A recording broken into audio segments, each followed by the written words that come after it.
मौलाना इसकी पहचान कैसे होगी? अब डॉक्टर भी नहीं है जो नफ्स को पहचान सके, इसलिए अपने आप को पहचाना। जिसने अपने नफ्स को पहचाना उसने खुदा को पहचाना। तो जानते हो ये सांस चल रही है तो आप गौर करना कि कभी दाहिना नकुआ चलता है, कभी बाहीं नकुआ चलता है। दाहिना नकुआ चले तो क्या है, बाहीं क्या है, इससे पता लग जाता है कि ये गर्मी से कि ये सर्दी से, और दोनों चलता है तो जानते हो अमल करने के वाले के लिए बड़ा फायदा है। उस वक्त अमल करता है तो अमल में कामयाब दोनों नकुए। तो अज़ीज़ान गिरामी ये तसव्वुफ़ हमें ये सिखाता है जिंदगी को संवारना, दुनिया को संवारना, इसमें ना उलझो। ये जन्नत का कचरा है जो जमीन पर उतारा गया है, जिसको देखकर हम फरेश्ता हैं। ये तो जन्नत का कचरा है। जब ये जन्नत का कचरा है तो असली क्या हो? तो खानकाहों को आबाद करो। दुश्मन डर पे है कि खानकाहों को कुचला जाए। ये कव्वाली हराम, ये मज़ामीर हराम। भाई तुझे क्या लेना देना? भाई तुझे क्या लेना देना? वहां भजन हो रहे हैं, तुझे नहीं पसंद, आगे बढ़ जा, है ना। उधर जोकर बैठा हुआ है, मदारी बैठा है, तमाशा कर रहा है, तुझे पसंद नहीं है, आगे बढ़ जा। तुझे क्या मकसद?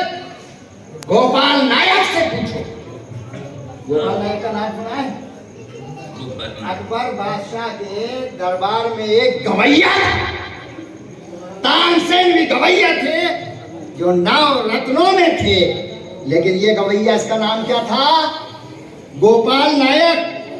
अकबर कहाँ था? जो दवाई कहाँ थी? फतेहपुर सीकरी में सलीम चिश्ती की बारगाह में। यहाँ से उनको फर्जंद अता हुआ था।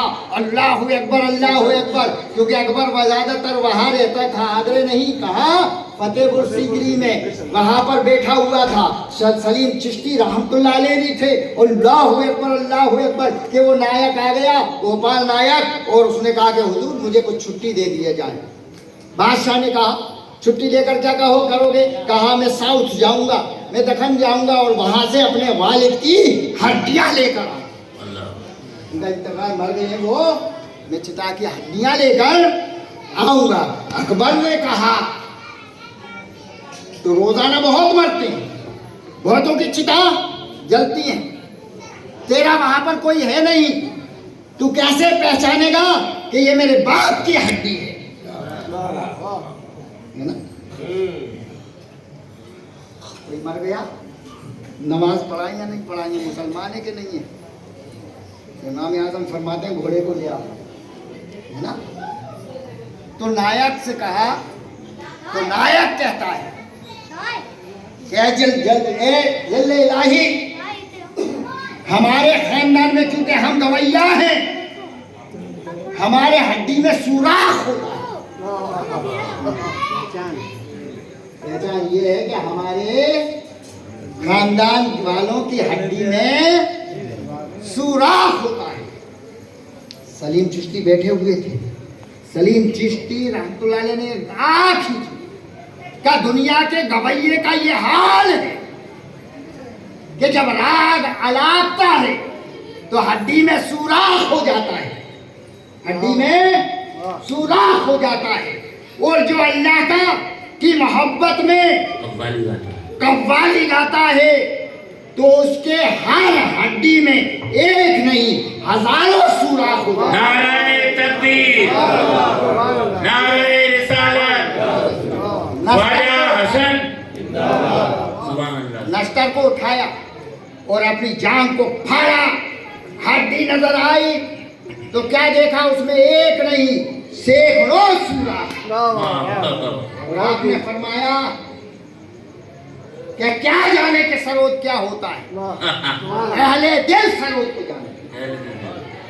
मुकाबला करो, बस उस जमात से ना करो, सलीम चिश्ती से करो, निजामुद्दीन औलिया हिंद से कहो, अमीर खुसरो से कहो, भाई कुरान पढ़ लिया करो। एक पैगंबर ऐसा भी है जिसको मौसीकी अता फरमाई है, सुभान अल्लाह। दाऊद अलैहिस्सलाम क्या की गई, अपने मकसद के लिए हुआ इस्तेमाल कर लिया, अपने मकसद के लिए हदीस को इस्तेमाल कर लिया, ज़ईफ बना दी थी। मौलाना ये सही है, अगर ऐसा ना होता तो तफरके ना फैलते। वही हदीस हदीस उससे कुछ और बयान कर रहे हैं, सुन्नी कुछ और कर रहे हैं, देवबंदी कुछ और कर रहे हैं, शिया कुछ और कर रहे हैं, कुरान वही, लेकिन जब उनसे पूछो तो वो कुछ और ही तफसीर बयान करेंगे, वही और उसकी शान नुज़ूल बयान कर देंगे। तो अजीज़ान गिरामी सुनो कि ईमान को मुजल्ला करना इन्हीं बुजुर्गों से होगा, खुदा की कसम ये राज है, रहने दो, राज खुल गया, बंदे भी तो बहुत से लोगों को शाक उठ रही होगी, दिल फट गया। अरे खुदा तो वो रात है, कम वक्त जब ना खुदा होता है, मकान मालिक को कद खुदा कहते हैं, तो खुदा के मायने गुलाम कहती हैं। शायर एक मायने से कई मानी लेता है, हैं ये गुल बुझा दो, कुछ और मानी, ये गुल खिल गया, कुछ और मानी, गुल के बहुत सारे मानी।